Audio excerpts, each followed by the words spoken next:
afternoon, everyone. My name is Won-Ha Kim, and as the director for the Institute for Health Policy and Leadership, I'd love to welcome you all to this special event. And it's extra special because this event is being co-sponsored by colleagues in the Center for Christian Bioethics. So, without further ado, I'm going to get started. Just as a quick disclosure and disclaimer, neither the Institute for Policy and Leadership nor Center for Christian Bioethics, nor I, have any relevant financial relations to disclose. And the views expressed are those of the speakers and not necessarily of Loma University Health, or the Institute, or the Center, or the staff. Today's 1-hour program outline will be as follows. First, I will give some background information generally about the opioid epidemic. And then we'll move on to our moderated panel discussion. And I will introduce our esteemed panelists and our moderator more in detail when that time comes. And then we'll follow the last 10 to 15 minutes with questions and answers from you, the audience. So, as I was preparing for this presentation and thinking about what to include in our background information, I was told that there will be several students in our audience and that it may be good to start with the basics. So what are opioids? Opioids are any of various natural or synthetic compounds that bind to specific receptors in our central nervous system, in the brain and in the body, so that it results in analgesic and narcotic effects. So it was originally derived from the opium poppy, which we have lots of poppies growing in California, right? The special opium poppy, and it includes illegal forms as well as legal forms. So some of the illegal forms that we're aware of are heroin and opium, but there are the legal ones, which are prescription opioids, such as codeine, morphine, oxycodone, by the brand name of OxyContin, hydrocodone, which goes by the brand name of Vicodin, and hydromorphone and fentanyl, among others, but those are the more common prescription opioids. So why can prescription opioids be problematic? It's because of opioids' ability to produce euphoria, which can lead to abuse and misuse. And by abuse and misuse, what I mean is that it can be taken in a different way than prescribed, or taken in larger quantity than prescribed, or taken when not prescribed by a physician or a healthcare professional. And the reason that it can be problematic is because it can lead to a spiral of negative consequences, many of which are not all listed here, but one, obviously, can lead to addiction, which can then lead to loss of jobs, loss of housing, alienation from friends and family and your social circles. It can also be problematic because it can be a gateway drug to heroin use. And then, most importantly, it can lead to death from overdose. So what is this opioid epidemic that you've been hearing about, right, from various headlines and so forth? What it is that since 1999, opioid overdose deaths have quadrupled. As you can see from this graph, it's been steadily climbing in terms of deaths from prescription opioids, heroin, and other synthetic opioids, but you can see especially that graph for the prescription opioids. And nearly 2/3 of all recent drug deaths are attributed to opioid misuse. And about 2.5 million Americans now struggle with opioid dependence or use disorder. Put it in a different way, 91 Americans die each day from opioid overdose. Let that sink in a little bit. 91 Americans each day. Here's some additional data from the Health and Human Services. In 2015, there were 12.5 million prescription misuse of the opioids, and winding down to the bottom of this page, it has lots of financial implications as well, right? Not just from the cost of the drug, but cost to the lives, and it can lead to $78.5 billion in economic costs in just 1 year, in 2015 alone. So problem? Yes, right? And the thing is, it's not just confined to any specific area in our states. As you can see from this map, it's scattered throughout the country. There are some areas that are more heavily hit, and that includes the Midwest, near Ohio and so forth, some of the southern states, and in some of the states a little bit east of us as well. So the question begs itself as to what led to this epidemic, right?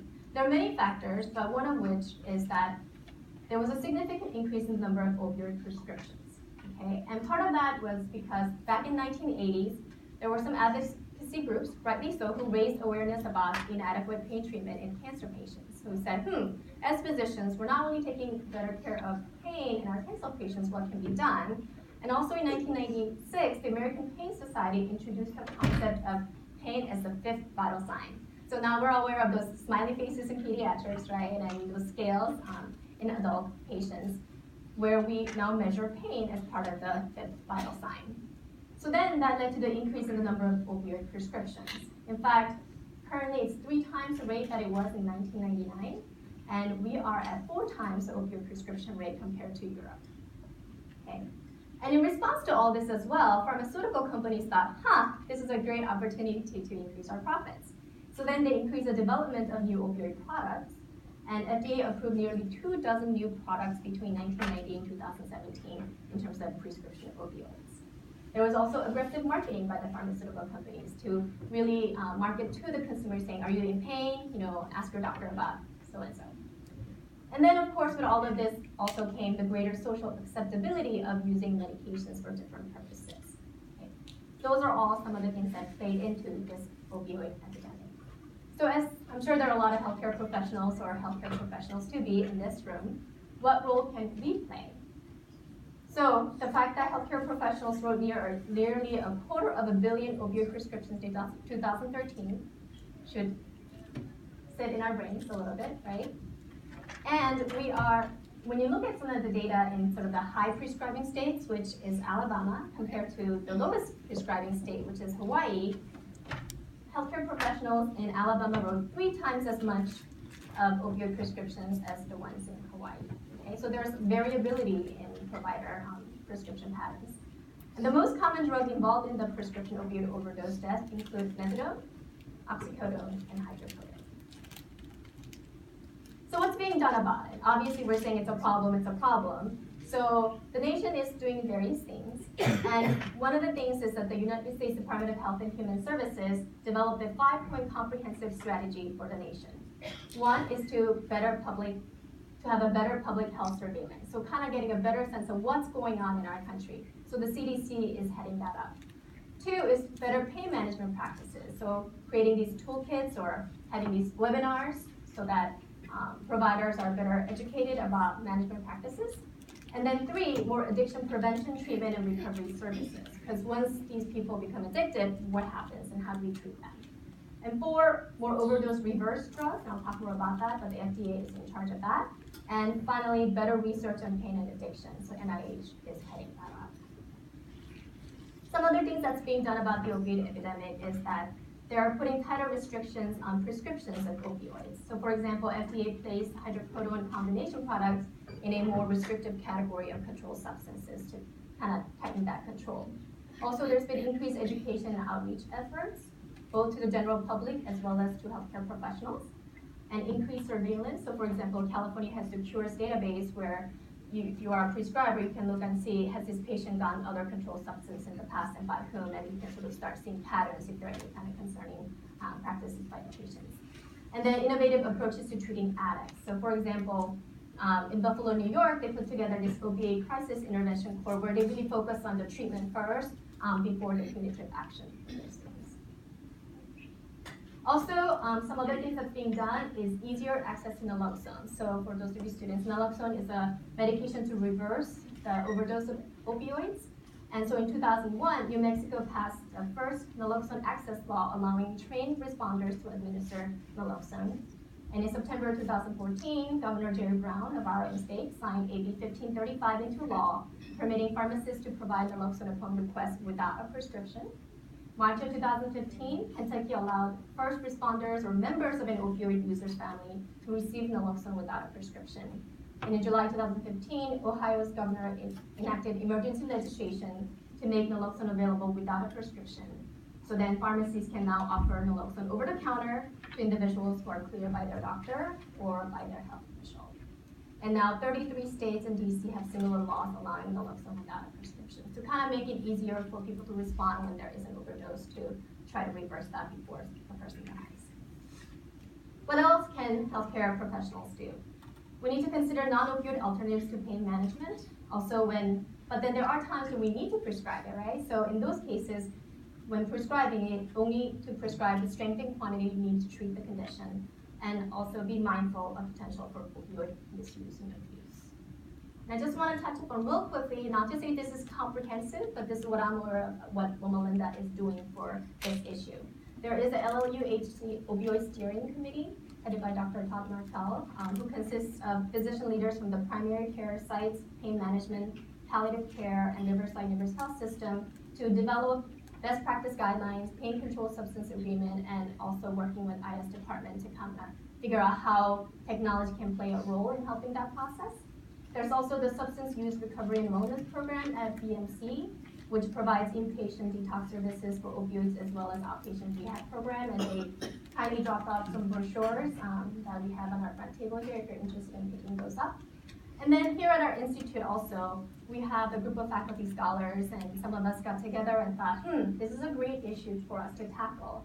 So we have started to look at some of the data from the dentistry side as well as the medical center side to look at prescribing patterns so that to see if we can identify areas in which we can intervene and prevent some of these potential for abuse or misuse by patients.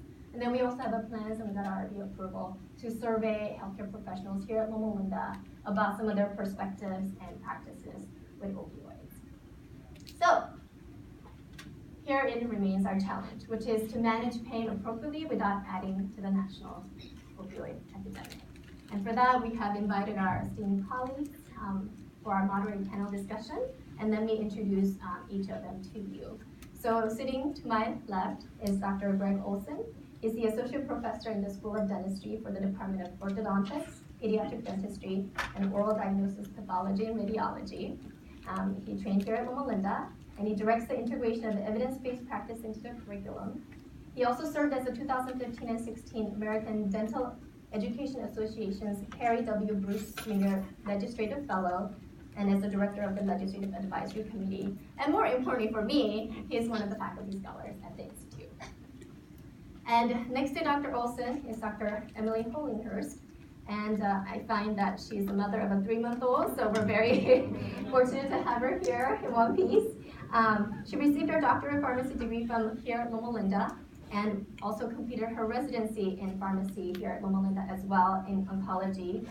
And she joined the pharmacy department here at the medical center as the adult hematology oncology clinical pharmacist in 2014. And she is board certified in oncology pharmacy and is an assistant professor at our pharmacy school here. Sitting next to her is Dr. Hara, who has a very busy schedule, so I'm just going to say now that he has to take off at 12:45, so please excuse me. It's not because he's trying to be rude. He needs to get to his next clinical cycle procedure. But so he, joining us, he earned his medical degree from New York Medical College and completed his physical medicine and rehab residency at University of California in Irvine. He remained at UC Irvine to complete his fellowship in pain medicine and also stayed there for a couple positions as well. But currently here, he's the chair of the Department of Physical Medicine and Rehab, and he's the associate professor, medical director for the Center for Pain Management, and fellowship program director for the Pain Management Fellowship here at Loma Linda. He's got many other titles, but for the interest of time, I'm not going to introduce all of it. And then finally, we have our Dr. Gina Moore, who also, she's very much bred in Loma Linda.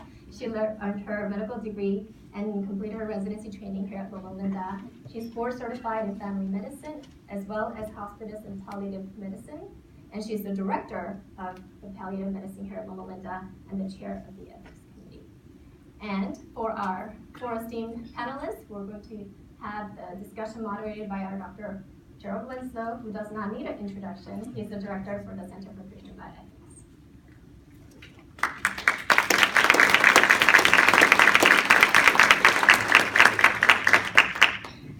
Let me add my word of welcome, and I take it from the size of the audience, this is important to you, so thanks for coming out today. It has a very personal meaning to me. I lost an older sibling with an opioid addiction, so it's not a matter of an abstract subject to me. I also have watched 2 friends go through this and essentially be lost to us, even though they're still in the community, but they're not available for relationships much anymore. So it's a personal matter for me, and I'm just by way of a little poll, if you're willing, how many of you know people personally, family, friends, or somebody in your circle of acquaintances who has struggled with opioid addiction? Just take a look around. This is why we're talking about this today. The majority of you apparently have had this personal experience. So a few questions for our panelists, and then we will make sure that there's plenty of time for you to enter in, because there are people in the audience who know a lot about this subject, and thank you for coming out today. They're healthcare professionals and executives and others of you who've studied this, so we would like to hear your questions and comments as well. Let me just start off with our panel, and I'm not going to direct most of these to a particular individual, but if nobody answers, then I will. As you have observed it, here we have a dentist, a pharmacist, a couple of physicians, as you have observed what's going on, is this happening in Ohio? I turned on NPR this morning, and my bucolic, beautiful home state of Oregon had a segment on trouble that they're having, and I can hardly believe it, because why would that be a problem in Oregon? But maybe we're exempt. Is it happening here too? Have you noticed anything over the last few years that would indicate that this is a problem in our part of the world? In your practice, what would you say about it? No, look at each other. Flip a coin if you like.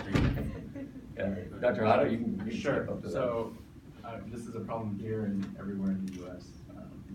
I wouldn't say there's any place that's exempt from this issue. So it hits us in San Bernardino, I think, especially hard. I was at UC Irvine for 7 years, and I would say that the requests that come in for either from providers and or patients for opiate prescriptions or pain meds has increased significantly since I've been here. And so what are some of the kinds of challenges you face in your personal practice, in your professional experience? And go pick on our dentist for a moment. Greg, I know you've written about this. What do you see that is a challenge as a healthcare professional?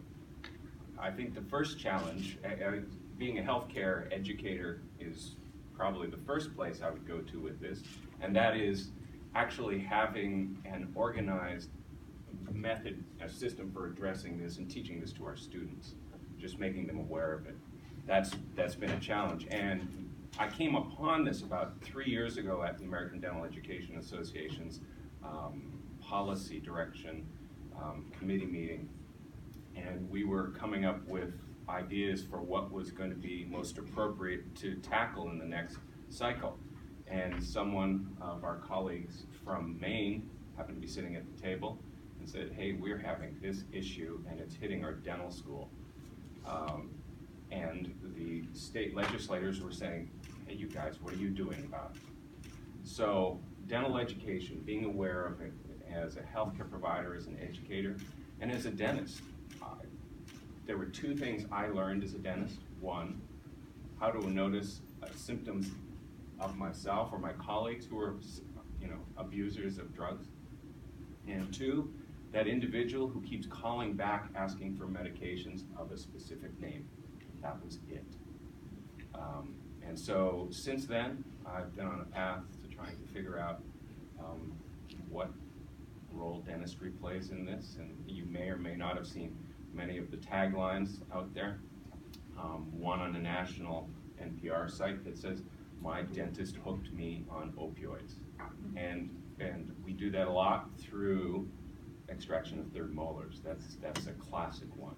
We take out third molars and we give a prescription for hydrocodone or OxyContin, and we let them go. And those people happen to be teenagers, so 16 to 20, 25, high risk. So that's how I've become aware of it. So Dr. Gina Moore, you and I have known each other a long time, and we've had some conversations, and I know that the challenges you face as a palliative care physician and leader in that area may look a little different. Talk to us about the challenges as you see them. Yeah, so thank you for the opportunity to come and speak. And I think my perspective is a little different. I will admit, when I look at the graph that shows that in 1999, opioid prescribing went way up. That's actually the year I finished residency, but there is no correlation. Just want y'all to know. But honestly, I will tell you that probably in my younger, more ignorant days, I probably unwittingly contributed to this problem. There's no question. And that's very regrettable. And so there's no question that there is a problem with misuse and abuse of opioids. My concern, though, is the way that we are trying to fix the problem. I don't think that, so I think your population that you just described, that is really tough. That is really, really tough when you have kids who are getting hooked on medications. But I think that there's a much broader issue when it comes to addiction. Most people don't say, you know, I love my job, I love my family, I love my life, I'm gonna start using drugs.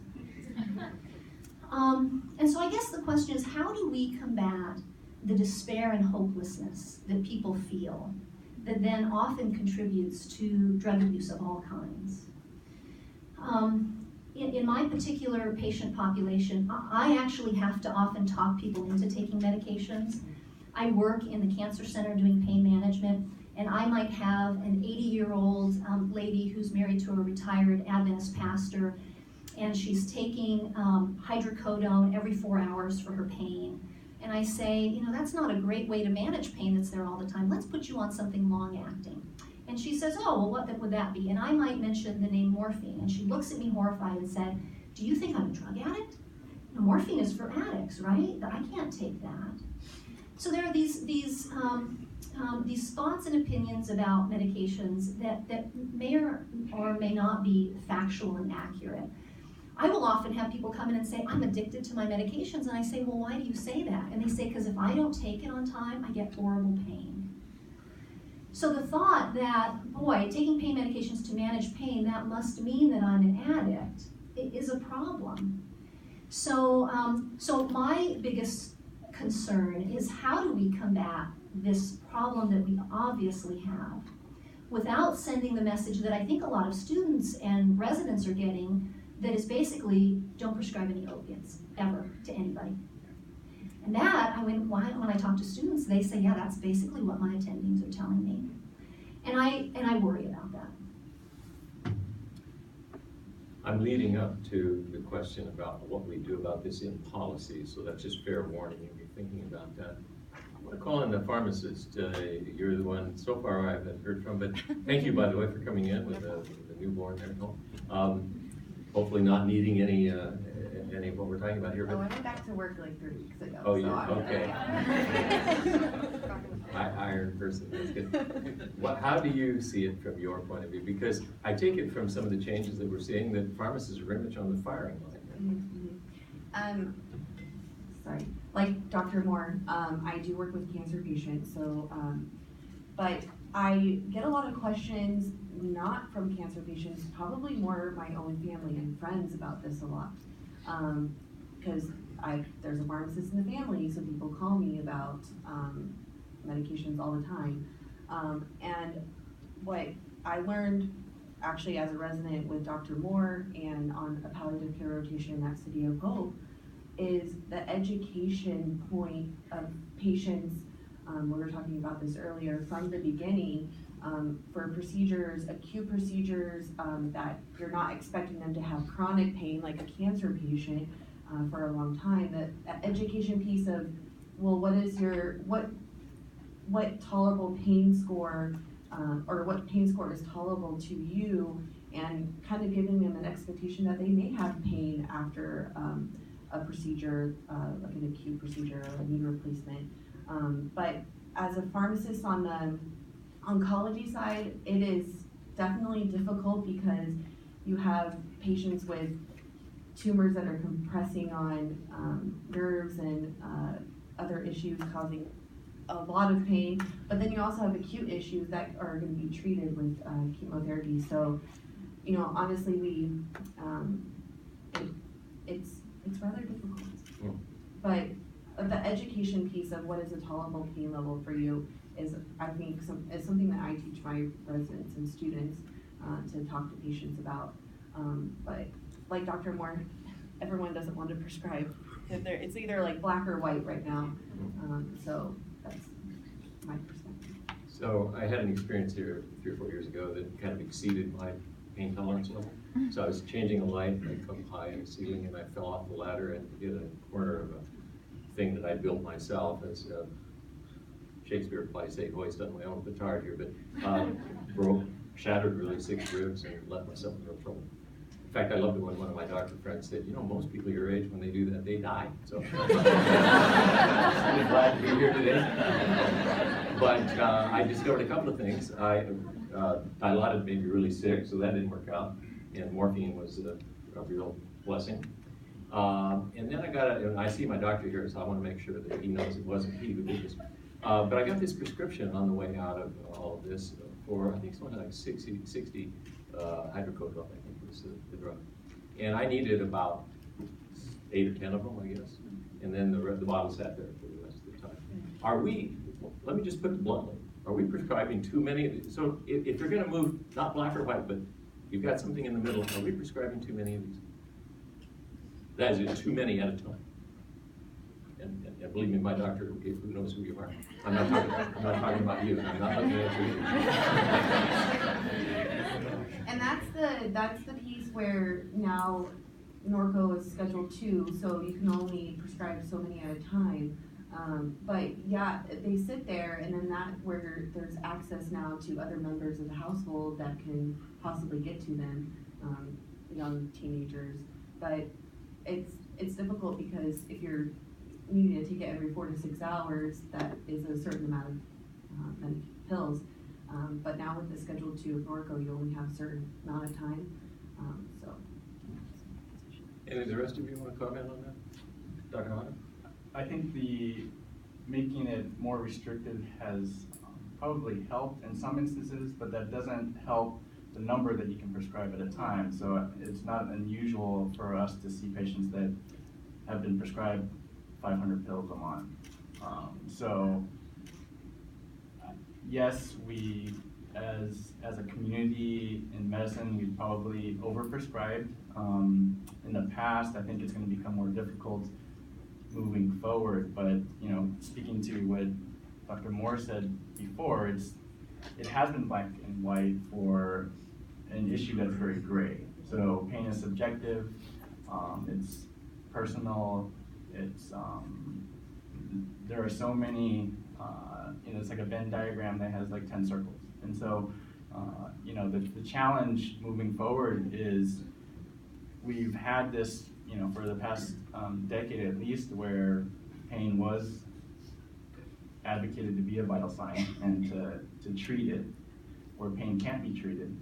It can be managed, hopefully, but and trying to get pain to zero is nearly impossible. But I think people, were encouraged to throw pills at people.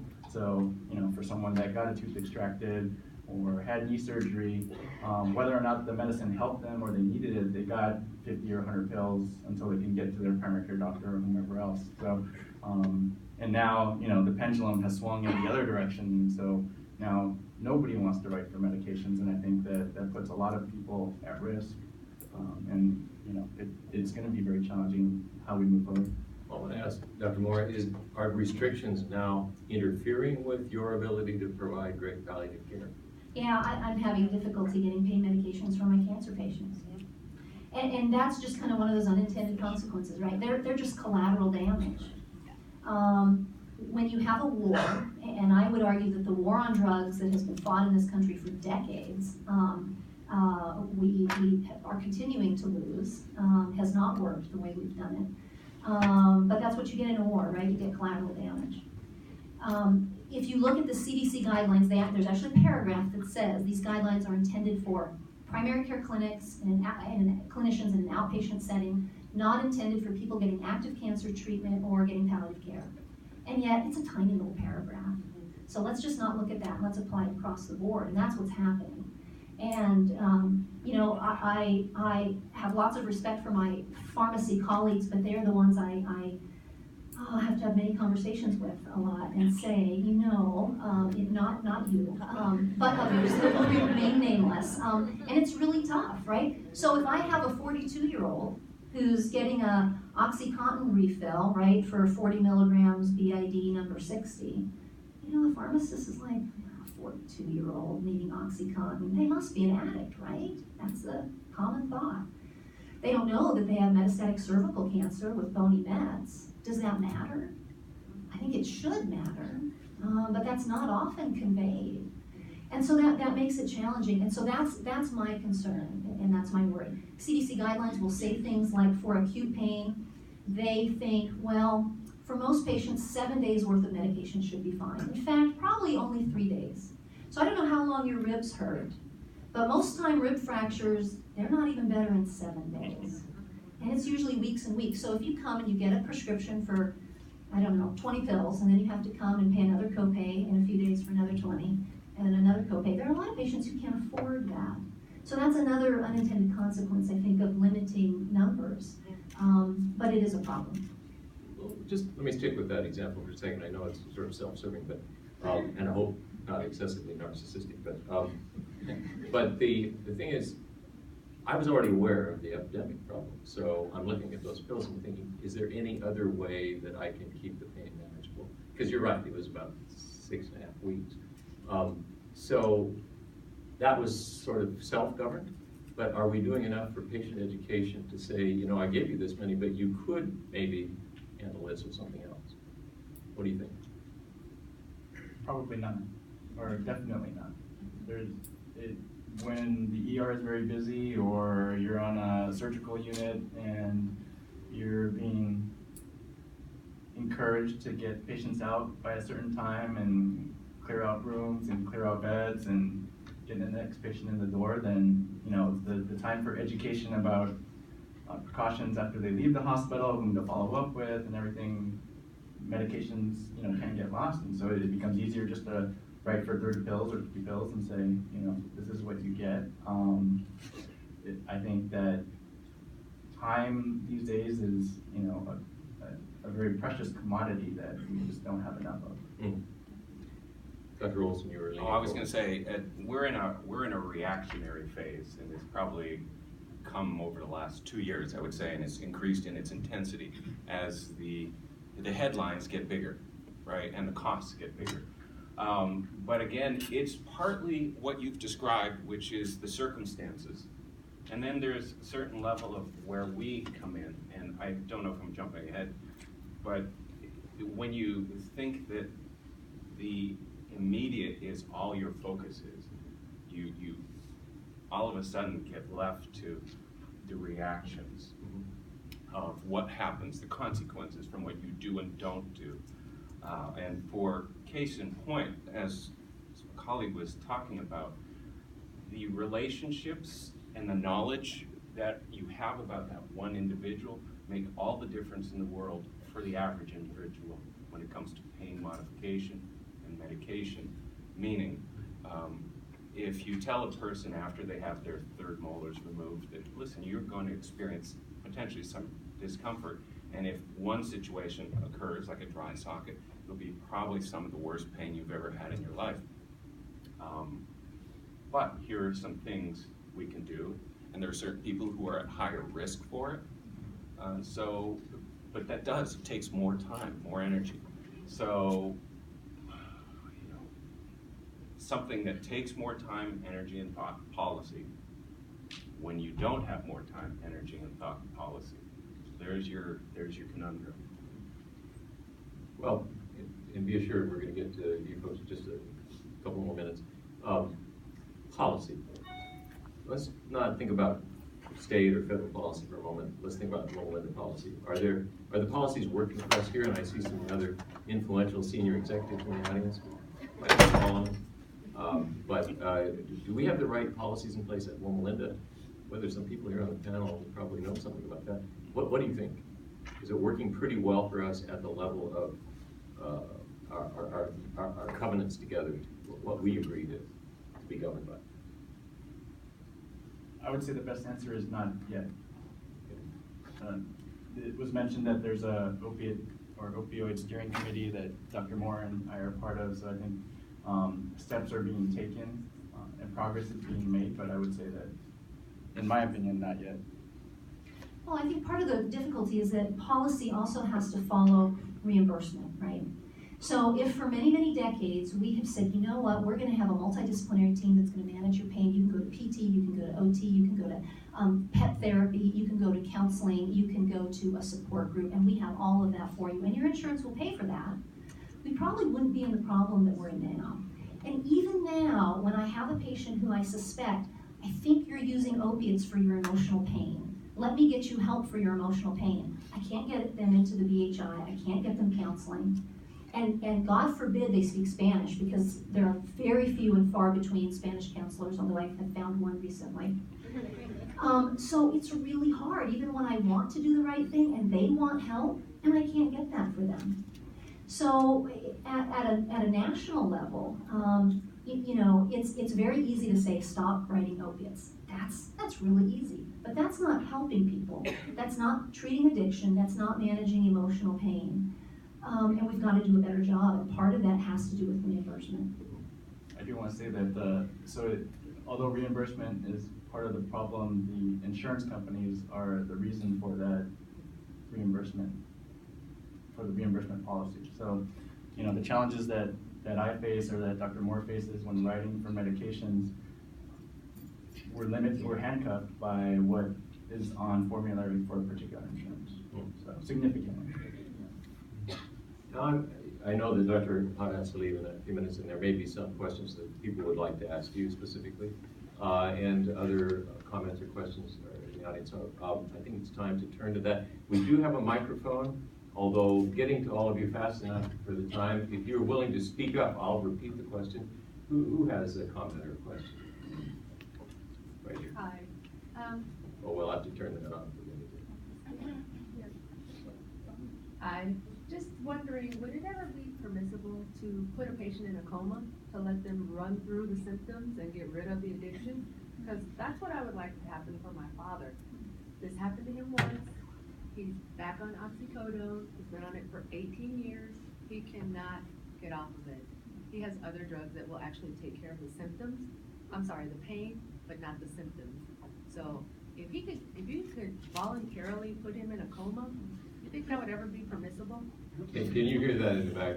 You got the question, okay.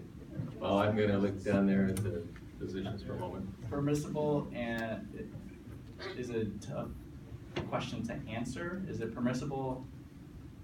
In some instances, yes. There are some centers, especially addiction centers, that will put patients into essentially comas.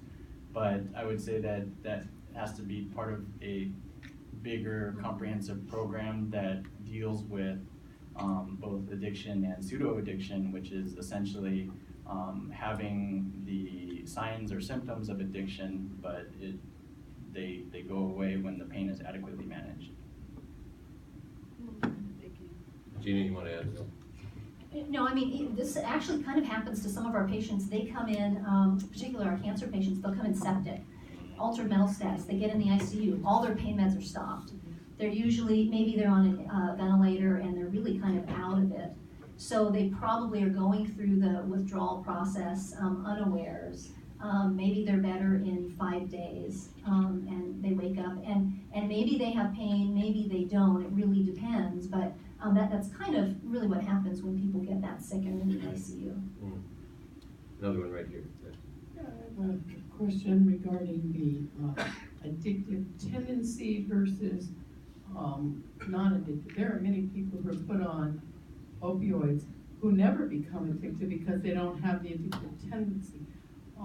And I understand there's genetic work that has been done that you can actually pinpoint who's going to be an addict and who's not. Why are we not using that information? Is it that costly to find out who really is addictive in their genetics and who's not?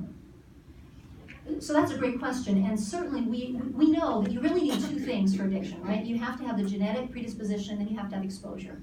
So if I come from a long line of alcoholics and I never drink, I'll be okay, right? So we are learning more and more about genetic medicine. We're doing this in cancer treatment right now to test genetics of tumors. I think it's probably going to change how we treat pain management in the future. I don't think we're there yet. I don't know if it's just because the science isn't there yet or if it's a cost issue, but I haven't found that it's commonly in practice. I would say it's probably both. It's a cost issue and it's an availability issue. There are certain tools that we currently use, risk tools, clinical tools for documentation that have been shown in studies to be able to better predict, but there is no gold standard or 100% sensitive or specific test for a risk for addiction. Yeah, and let me just raise what may be all too obvious ethical issues. So you've now been tested. We found you have the gene for addiction. That's documented in your records.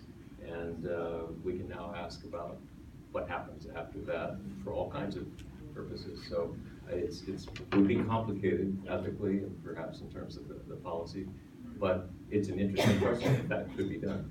And especially if people wanted it done and were willing, and if we had the right kind of protections. There's somebody right here waiting. Yeah, just with the basic pharmacology education that I have up to this point, it strikes me that there's several opioid receptor types, right? Yet the most common prescribed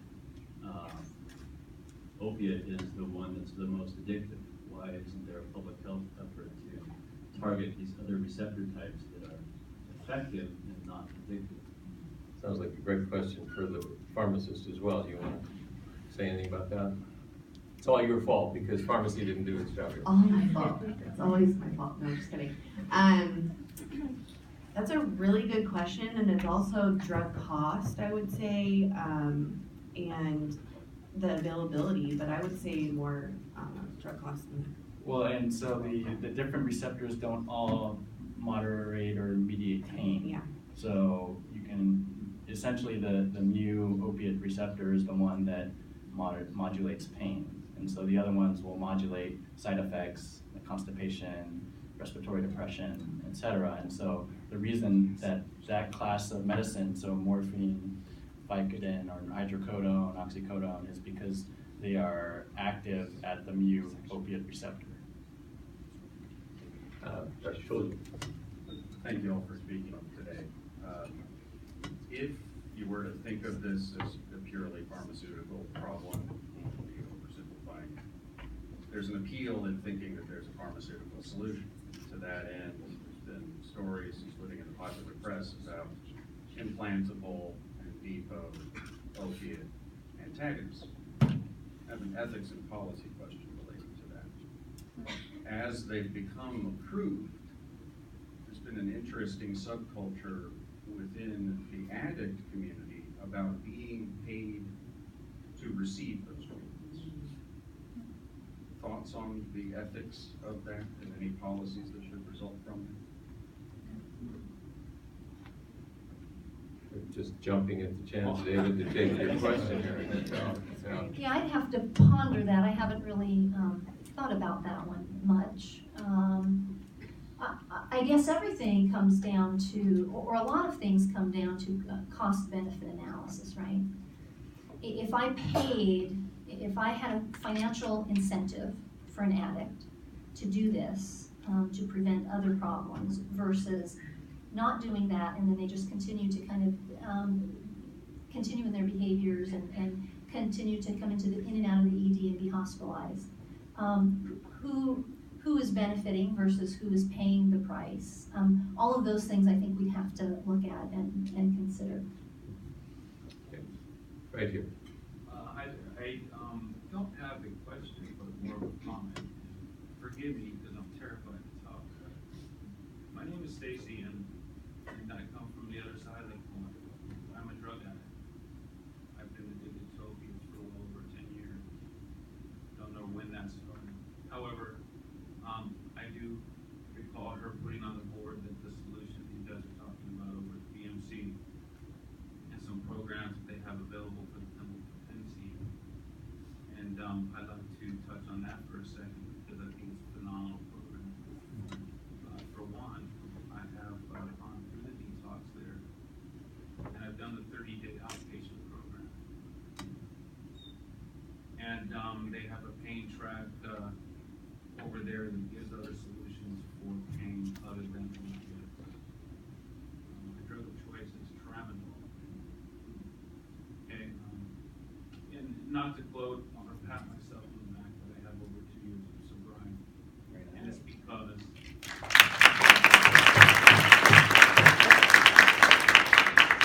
because I participated in the 12-step program that was introduced to me from the BMC. Frank Lunan, that runs his team over the chemical dependency unit, tools over there. In my opinion, I'm not a doctor, I'm not a nurse, I'm an electrician. And I now volunteer there 2 days a week in the chemical dependency for the last couple of years, which I enjoy. What I'm getting at is I watch that the students come through there maybe 5 days out of a 4-year rotation residency. In my opinion, I think that you could up that number because of the awareness. For example, and then I'll close with this. My previous primary doctor had retired, and so I got a new one. And my father said, "You got to get Warren Peters. He's the best." You know, so okay, I called him up. Well, he's booked out for a couple of months. We're going to give you Dr. Hart. Did you know Dr. Hart? Okay. So anyways, he was my doctor. I went in there to get a physical. And the nurse there that does all the questioning, because you're a new patient, asked, "Do you have any allergies?" I said, "Yes. I'm addicted to opioids." And she stopped typing. She looked at me kind of funny. Like, "What happens when you take them?" I said, "I can't stop taking them once I take them." And she said, "Oh." And right there, not to put her on blast, but to show you the awareness was not there. And so I think the education and the programs that they put on at the BNC and the chemical dependency unit, I can't praise enough about them over there. Though I've put myself out on blast and everybody sees me and knows, "Oh, there's the drug addict," I'm not ashamed of that, because it's made my life more spiritual. My identity is who I am, and now I have a focus on reaching out and helping people on the other side of the coin that are actually addicted to the opioids, because you're right, it is an epidemic. So thank you. Thank you.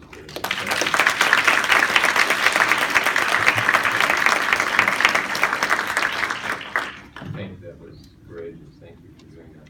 I want to make sure that my peripheral vision isn't failing me, because we've kind of been on this side of the room. Is there anybody over here who's looking to thank you? I get it. Yeah. Speak right up and I'll repeat it in Hindi. So my name's John. I'm a 10-year, 7 combat deployment vet, and I was looked at for 7 years when I walked on a cane starting at the age of 24 as a drug seeker. Here at Loma Linda, we're told pain is subjective, and we treat all pain regardless of what we believe to be. I got a lot of we treat all pain no matter what we believe to be true. How do we overcome that subjectiveness? Because when people looked at me, I looked like I do now. I still suffer 4 out of 10 pain. Don't take anything. I go to 2 physical therapy appointments every week, and I will probably for the rest of my life. Where do we overcome pain being subjective, and where can we put in clinical tools? Well, any of you, but Gina, it sounds like something I ought to go to you first. Well, you will never change pain being subjective. It will always be subjective unless someone comes up with this magical monitor that I can hook up to someone and it says 40% of your pain is physical, 30% is emotional, 10% is spiritual. I don't think that'll ever happen. So I think we have to be careful what the message is we're sending our students. And if the message is don't trust your patients, I think that's a very dangerous message. If the message is, there are people in pain, whether that is physical or other types of pain, that you need to listen to them and do a really good assessment and figure out what type of pain is this. Because opioids, for all the good they do for physical pain, they don't help emotional pain. And so we have to really evaluate that pain and try to get them the therapy that's going to help that underlying pain. But it's a challenge. It's a huge challenge. Thank you for saying that. Anyone else? Right in the back. Hang on just a second, we'll get you to the microphone because that'll make it a lot easier for us. Hi there. I know that other facilities, they have pharmacists that make rounds with physicians during rounding to educate the patients regarding their medication. And I don't know why we don't do that here. Is it just cost or what? But there's been a lot of benefit with that. Well, I see a lot of people who could answer. I don't know if they're all volunteering right now. My pharmacy people are laughing. Yeah, it's cost, and, resources, but definitely, I mean, having a pharmacist on the team definitely helps, and I don't round with Dr. Moore every day, but she knows how to get a hold of me if she needs, you know, to do something that is unconventional or, yeah, I mean, I'm involved in those special cases all the time, but definitely we need, yeah. Yeah, I don't really see a problem with our physicians that are pain experts. It's on the acute floors. Exactly, completely, yeah, completely agree. Anyone else want to comment on More that? resistant to even call. So, say it again, please. And they're the ones that are more resistant to call because they know how to handle it. Anyone else want to comment on it? No pharmacy. Anyone who just got accused willing to comment on it? Oh, I see Ann, okay. Dr. Cotton. So I will be the accused since I work on the acute floor. Okay, here comes the mic. I also take this back to Assembly Bill 487, 2001, which required every physician in California to take 12 hours of CME credit on pain. What they taught you in that course was if your patient says you have pain, you give them Tylenol. If they still have pain, you give them Advil. If they still have pain, you give them codeine, and you basically go up a tree. We created this problem ourselves. We now have to fix it. It's unfair, I think, for us to try to fix a problem overnight that took us 16 years to create. And now, with Trump on board, the president of the Medical Board of California very much on board saying that we are going after primary care doctors specifically, that we're all at risk. Some of you that are physicians will get the Medical Board action report that comes out quarterly, which tells you basically all the bad behavior of doctors. If you want to go to the Medical Board website, they'll send you that email twice a week. Twice a week, there's doctors on there that are losing their license because of narcotic prescribing on something they were taught to do. So we've created this problem. We've created this problem for patients and for physicians. And it's probably not fair for either one of those groups of people. Before you give it the mic, you get to run the world, and we're going to start down that pathway because so it'll be stepwise, I guess, iterative. But what are the next steps? I'd like to pass that off to Dr. Moore. Okay.